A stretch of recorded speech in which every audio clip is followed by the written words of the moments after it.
के बारे में पहले चर्चा करेंगे और प्रकाश का परावर्तन, फिर क्या जानेंगे हम, प्रकाश का अपवर्तन जानेंगे। यहाँ बात आती है कि प्रकाश क्या है। प्रकाश एक प्रकार की वह भौतिक ऊर्जा है। क्या कर रहे हैं? प्रकाश एक प्रकार की वह भौतिक ऊर्जा है जो हमारे दृष्टि का मतलब हमारे नेत्र को क्या करती है, नेत्र ज्ञान को संवेदना देती है। यहाँ संवेदना का मतलब हो सकता है सूचनाएं प्रदान करती है। यह भी हम कह सकते हैं कि जो हमारा दृष्टि ज्ञान है उसको जागृत करती है। जागृत करने का मतलब कुछ वस्तु की तरफ फोर्स करती है कि वस्तु को आप देखिए।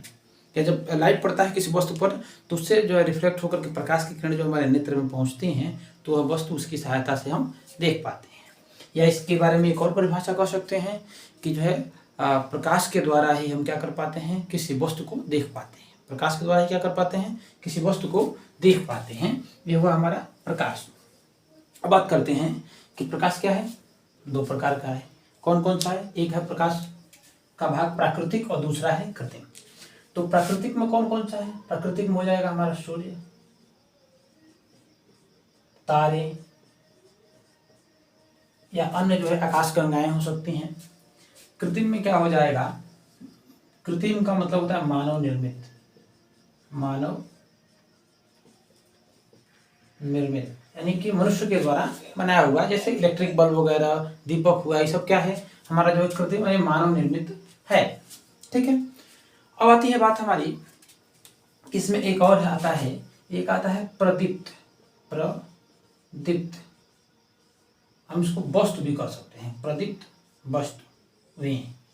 वस्तुएं। और एक आता है अप्रदीप्त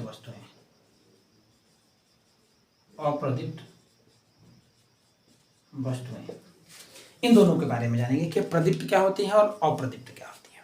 जैसे देखिए, जो प्रदीप्त वस्तुएं होती हैं यह स्वतः ही प्रकाश का उत्सर्जन करती हैं। हम इसमें लिख सकते हैं क्या कि जो स्वतः प्रकाश का उत्सर्जन करती हैं, उसे क्या कहते हैं हम? उसे हम कहते हैं प्रदीप्त वस्तुएं। ठीक है। इसमें जैसे में क्या हो सकता है, जैसे में हो जाएगा हमारा एग्जाम्पल रूप में प्रदीप्त वस्तुओं में क्या हो जाएगा, सूर्य है, तारे हैं, या हम कह सकते हैं दीपक है, या वैद्युत बल्ब, वैद्युत लैंप इसको हम कह सकते हैं, वैद्युत बल्ब या वैद्युत लैंप। ये सभी की सभी क्या हैं? यह जो है प्रदीप्त वस्तुएं हैं, यानी कि इसकी सहायता से हमें जो है यह अपने आप स्वतः ही प्रकाश का उत्सर्जन करती हैं। और दूसरा क्या हो जाएगा, अप्रदीप्त वस्तुएं, मतलब कि जो वस्तुएं स्वतः ही प्रकाश का उत्सर्जन नहीं करती हैं बल्कि किसकी सहायता से, यह जो है प्रदीप्त की सहायता से हमें दिखाई देती हैं। किसकी सहायता से दिखाई देती हैं? जो अप्रदीप्त हैं वह प्रदीप्त वस्तुओं के प्रकाश से प्रकाशमान होती हैं। हम क्या कह सकते हैं प्रदीप्त में, इसमें अप्रदीप्त वस्तु में लिख सकते हैं कि जो वस्तुएं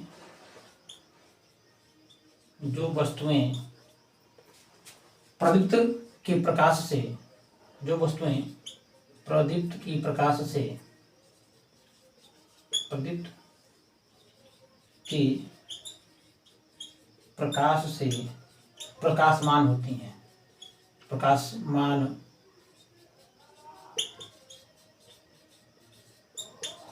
होती हैं, क्या कहलाती हैं? अप्रदीप्त वस्तुएं कहलाती हैं। जैसे सपोज करिए कि अंधेरे समय में जब हम टॉर्च या कोई वैद्युत बल्ब जलाते हैं तो टॉर्च या वैद्युत बल्ब जिस वस्तु पे पड़ता है उसकी रोशनी, प्रकाश, वो हमें क्या होता है, उसकी सहायता से हम उसे देख पाते हैं। उसी प्रकार जैसे मान लीजिए कि हमें लकड़ी, इसमें एग्जाम्पल में लिख सकते हैं क्या कि हम इसमें लिख सकते हैं, पहले तो इसमें आ जाएगा चंद्रमा।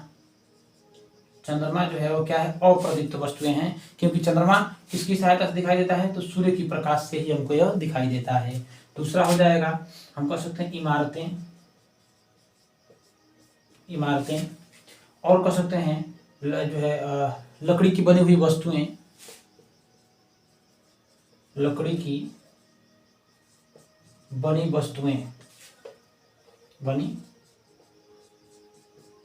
वस्तुएं, ये सब क्या होती हैं, यह सब जो है हमारी प्रदीप्त और अप्रदीप्त के अंतर्गत आती हैं।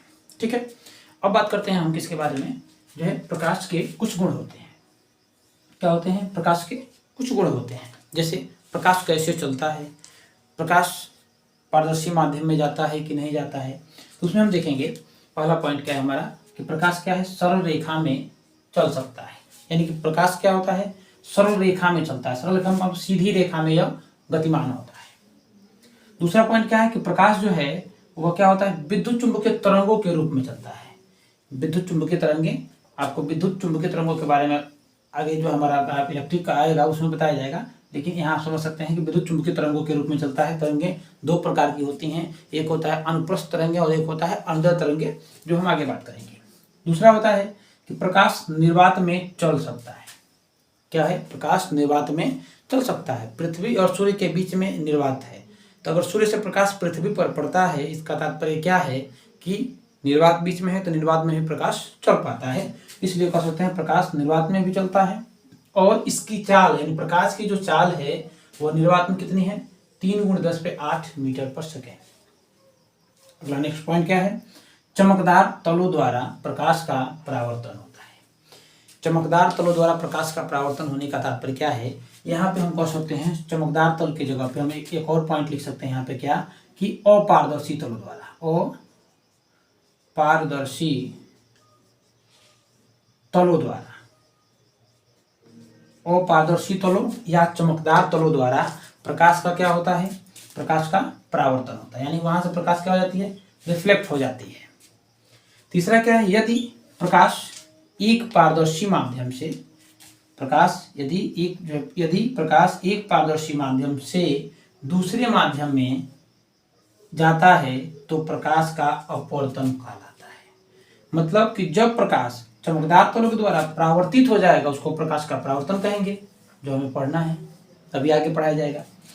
और उसी प्रकार क्या है कि अगर पारदर्शी माध्यम से एक माध्यम से दूसरे माध्यम में चला जाता है तो उस घटना को हम क्या कहेंगे, उस घटना को हम कहेंगे अपवर्तन। ठीक है, इसके बाद सबसे नेक्स्ट पॉइंट क्या है, इंपॉर्टेंट है यह, कि दृश्य प्रकाश की तरंगे। दृश्य प्रकाश की तरंगे यानी जिन तरंगों से हम देखते हैं, या हम इसको कहते हैं जो दृश्य प्रकाश तरंगे हैं, इसको श्वेत तरंगे, श्वेत प्रकाश भी कहते हैं। क्या कहते हैं, श्वेत प्रकाश भी कहते हैं। और श्वेत प्रकाश की जो तरंगदैर्घ्य होती है वो क्या होती है, कितनी, 3900 से 7800 एंगस्ट्राम होती है। कहीं कहीं 4000 एंगस्ट्राम से 7800 एंगस्ट्राम देता है। अब यहाँ बात करेंगे कि जो एंगस्ट्राम है वो क्या है। देखिए, एक एंगस्ट्राम बराबर होता है 10⁻10 मीटर। एक एंगस्ट्राम बराबर क्या होता है, 10⁻, चूंकि ये दूरी है तो एक एंगस्ट्राम बराबर हम कह सकते हैं 10⁻10 मीटर। ये दूरी लेंगे तो क्या हो जाएगा, हमारा मीटर में आ जाएगा। ठीक है, हमने क्या पढ़ा कि प्रकाश क्या होता है, प्रकाश के बारे में क्या जाने, तो प्रकाश होता क्या है कि प्रकाश हमारे दृष्टि ज्ञान को जागृत करता है, या प्रकाश की सहायता से ही हम किसी वस्तु को क्या कर पाते हैं, देख पाते हैं। वो बात हुआ। अब हमने जाना कि प्रकाश जो है दो प्रकार का, यानी प्राकृतिक है और कृत्रिम है। प्राकृतिक का मतलब प्रकृति की देन से, जैसे सूर्य तारे हैं उसके द्वारा। दूसरा कृत्रिम यानी जो मानव निर्मित है, उसमें कुछ ऐसी जो है वस्तुएं होती हैं जो प्रदीप्त होती हैं। प्रदीप्त का मतलब जो स्वतः ही प्रकाश का उत्सर्जन करती हैं, जैसे सूर्य हुआ, तारे हुआ, दीपक है, लैंप है, ये सब सारी चीजें। और कुछ होती हैं अप्रदीप्त वस्तुएं जो स्वतः ही प्रकाश का उत्सर्जन नहीं करती हैं, बल्कि प्रदीप्त वस्तुओं के प्रकाश पड़ने से वो क्या होती हैं, प्रकाशमान मतलब कि दिखाई देती हैं। जैसे चंद्रमा हुआ, तारे हुए, लकड़ी की बनी हुई वस्तुएं या इत्यादि ऐसी सारी चीजें हैं। अब नेक्स्ट पॉइंट डिस्कस करेंगे जो है हम क्या, प्रकाश का परावर्तन के बारे में। प्रकाश का परावर्तन, देखिए अभी हम जो है प्रकाश के गुण में पढ़े हैं कि जब प्रकाश किसी चमकदार सतह से टकराता है तो टकराने के पश्चात क्या होता है, वह वापस लौट जाता है, या प्रकाश का परावर्तन होता है। सिर्फ उसी प्रकार हम देखेंगे, यहाँ पे हमने ले लिया, यह एक पारदर्शी तल है, इसको हम M1 और M2 से प्रदर्शित करेंगे। ये क्या है, यह हमारा जो है पारदर्शी तल है। देखिए यहाँ हम थोड़ा सा चर्चा करेंगे। जो माध्यम होता है, माध्यम तीन प्रकार का होता है। माध्यम कितने प्रकार का होता है, तीन प्रकार का होता है। पहला हम कह सकते हैं, पहला होता है पारदर्शी,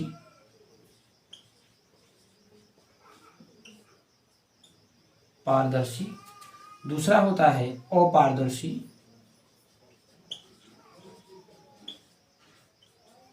और तीसरा होता है अल्प पारदर्शी। अल्प पारदर्शी, ठीक है। पारदर्शी का मतलब क्या होता है? पारदर्शी का मतलब होता है कि जिससे प्रकाश आर पार जा सके। प्रकाश क्या हो सके? आर पार, यानी कि एक माध्यम से दूसरे माध्यम में जा सके। यह क्या होता है? अपारदर्शी क्या होता है? अपारदर्शी का मतलब जैसे दर्पण हो गया, हमारा दीवार हो गया, एक दिशा से या एक तरफ से दूसरी तरफ प्रकाश नहीं जा पाता है। और तीसरा जो होता है हमारा, वह होता है अल्प पारदर्शी। अल्प पारदर्शी में क्या होगा कि अगर मान लीजिए जो प्रकाश की किरणें हैं 100% मान लीजिए आ रही है, या 10 किरणें आ रही हैं, तो 10 किरणों में से क्या होगा, 10 में से जो है 5 जाएगा या 7 जाएगा या 6 जाएगा। 6 प्रकाश की किरणें क्या होगी, एक से दूसरे तरफ जा पाएगी, उसको कहते हैं हम अल्प पारदर्शी। मतलब इसमें जो है जो प्रकाश की किरणें हैं उसका कुछ आंशिक भाग ही क्या होता है, एक पार से दूसरे पार गमन कर पाता है, उसे हम कहते हैं अल्प पारदर्शी माध्यम के बारे में। ठीक है, तो हम देखेंगे यह क्या है हमारा, ये हो गया हमारा माध्यम, ये हो गया पारदर्शी, अल्प पारदर्शी, सॉरी अपारदर्शी। ये कौन सा माध्यम हो गया? अपारदर्शी हो गया। तो हम क्या करेंगे, हमने एक तरफ इसे लेप कर दिया है, ये दूसरा तरफ क्या हो गया, वो परावर्तक हो गया है। हम एक प्रकाश की किरण ऐसे भेजेंगे। इस प्रकाश की किरण को जब भेजेंगे तो इस किरण को हम कहते हैं आपतित किरण। क्या कहते हैं? आपतित किरण। ठीक है, तो आपतित किरण ये मान लेते हैं हम ए ओ। क्या हो, ये किरण जो कैसी है? ए ओ एक किरण है जो किसी चिकने सतह पर टकराती है, और टकराने के पश्चात हम देखते हैं कि यह इस प्रकार लौट जाती है अपने ही माध्यम में। जैसे आई उसी माध्यम में क्या हो रही है, लेकिन नए मार्ग पर। कैसे जा रही है? जिस माध्यम में आई उसी माध्यम में एक नए मार्ग से होके लौट गई। इसको कहते हैं हम परावर्तित किरण। परावर्तित किरण, ठीक है। अब क्या करते हैं कि इस आपतन बिंदु पर हम जो है एक अभिलंब खींचते हैं। इस आपतन बिंदु पर हम क्या करते हैं, एक अभिलंब खींचते हैं। ठीक है, इसको कहते हैं अभिलंब। अभिलंब, ठीक है। तो हम देख सकते हैं कि एओ जो है वो हमारी आपतित किरण थी और ओबी परावर्तित किरण थी। M1 M2 उस माध्यम का हमारा क्या था, जो है कोई एक अपारदर्शी तल था।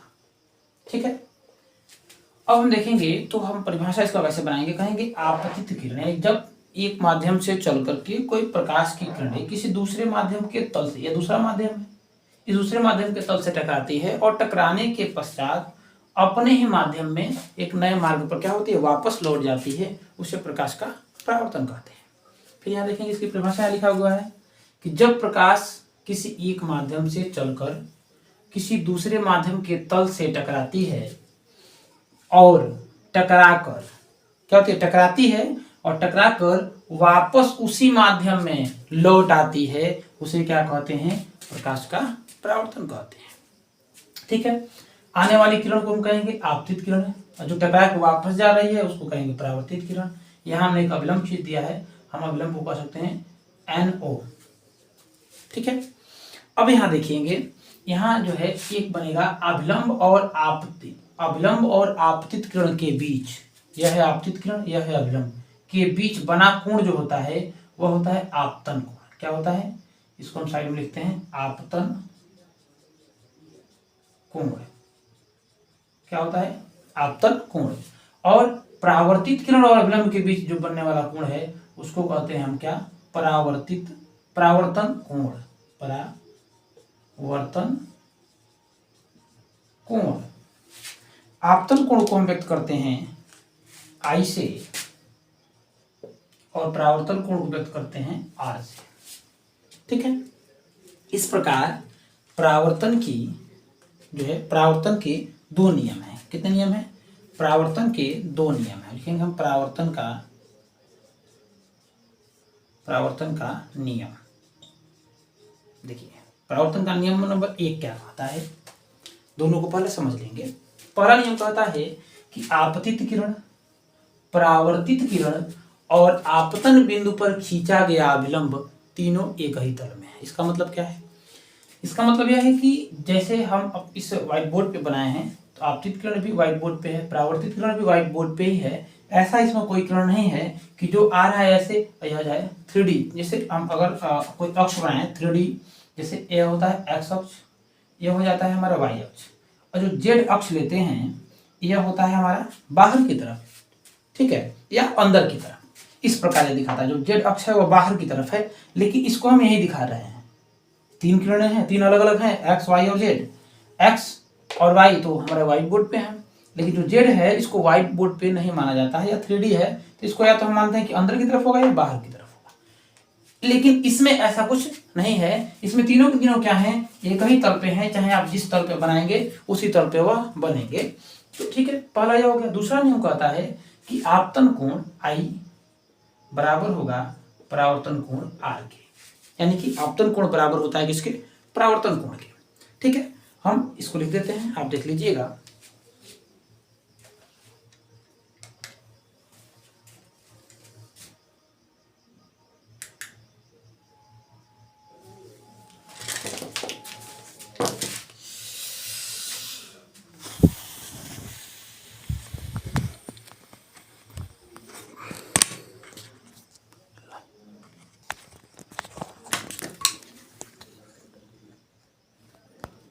चलिए बात करते हैं।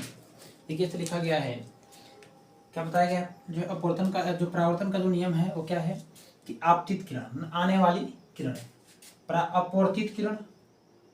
यहाँ देखिए अपवर्तित नहीं रहेगा, यहाँ क्या रहेगा? परावर्तित रहेगा। क्या रहेगा? यहाँ रहेगा परावर्तित किरण, क्योंकि ये परावर्तन है, गलती से अपवर्तन का लिखा गया है।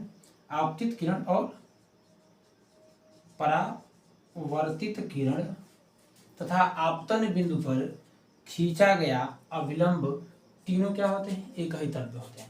आपतित किरण, परावर्तित किरण और इस आपतन बिंदु O पर खींचा गया अभिलंब तीनों क्या होते हैं? एक ही तल में होते हैं। और दूसरा नियम क्या कहता है कि जो हमारा आपतन कोण है, आपतन कोण बराबर परावर्तन कोण, आपतन कोण बराबर परावर्तन कोण, यानी आपतन कोण को हम I से व्यक्त करते हैं, परावर्तन कोण को हम R से व्यक्त करते हैं।